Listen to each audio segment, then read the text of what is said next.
নমস্কার বন্ধু, আমাদের শাশুড়ি বৌমার রান্নাঘরে সবাইকে স্বাগতম। আজকে আমি আপনাদের দেখাবো কিভাবে নদীর তাজা কাঁকড়া দিয়ে একটি লাজবাব ঝাল রেসিপি বানানো যায়।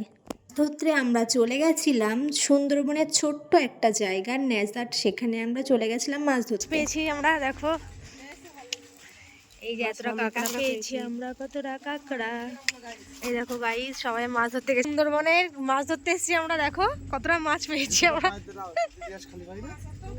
কাঁকড়া রেসিপি তো এর আগে আপনারা অনেকবার বানিয়েছেন, আজকে বানাবো ঘরের অল্প উপকরণ দিয়ে কাঁকড়া রেসিপি। তার জন্য আমরা কাঁকড়াগুলো সুন্দর করে ধুয়ে পরিষ্কার করে নেব। ঝাল, তারপর আমরা কড়াইতে অল্প করে তেল দিয়ে নেব, তো করে পেঁয়াজ দিয়ে নেব ও লঙ্কা দিয়ে নেব। সুন্দর করে ওটা আমি ভেজে নেব, পেঁয়াজ লঙ্কা অল্প করে দিয়ে ভেজে নেব।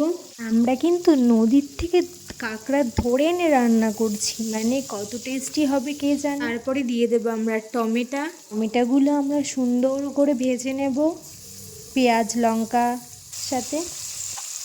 অল্প অল্প ভাজা ভাজা হয়ে গেলে আমরা লবণ হলুদ দিয়ে ওটা আরেকবার সুন্দর করে ভেজে নেব, মানে কষা কষা করে নেব।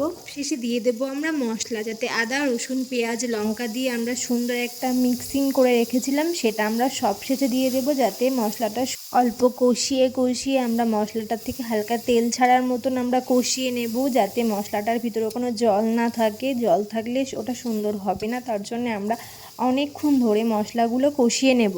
এতদূর যখন দেখেছেন অবশ্যই শেষ পর্যন্ত দেখে যাবেন কাঁকড়ার ঝালের রেসিপি।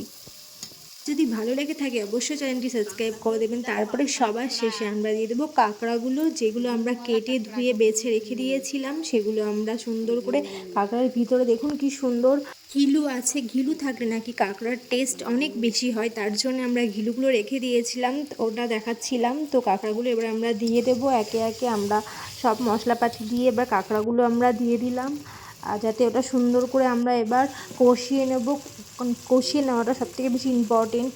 আপনারা অল্প কষান, তাহলে কাঁকড়ার ভিতরতে একটা কাঁচা কাঁচা স্মেল আসতে পারে। এর জন্য আমরা অনেকক্ষণ ধরে কষিয়ে নিয়েছিলাম। কষানোর ফলে কাঁকড়ার ভিতর থেকে কোনো স্মেল বেরাবে না, কাঁচার স্মেল তো বেরাবেই না।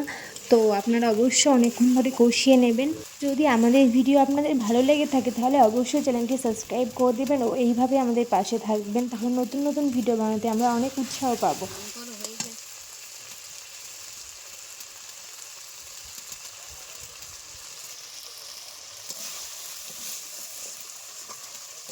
পাঁচ থেকে 10 ঘন্টা মতন কষানোর পরে আমরা এবার জল দিয়ে দেব কাঁকড়ার ভিতরে। কাঁকড়ার ঝাল যখন তখন তো জলটা দেওয়াটা ইম্পর্টেন্ট, জলটা দিয়ে নেবো। তারপরে জলটা যখন ফুটে উঠবে আমাদের কাঁকড়ার রেসিপি পুরোপুরি কমপ্লিট হয়ে যাবে। তো আপনারা শেষ পর্যন্ত অবশ্যই দেখবেন আর অবশ্যই বাড়িতে ট্রাই করবেন।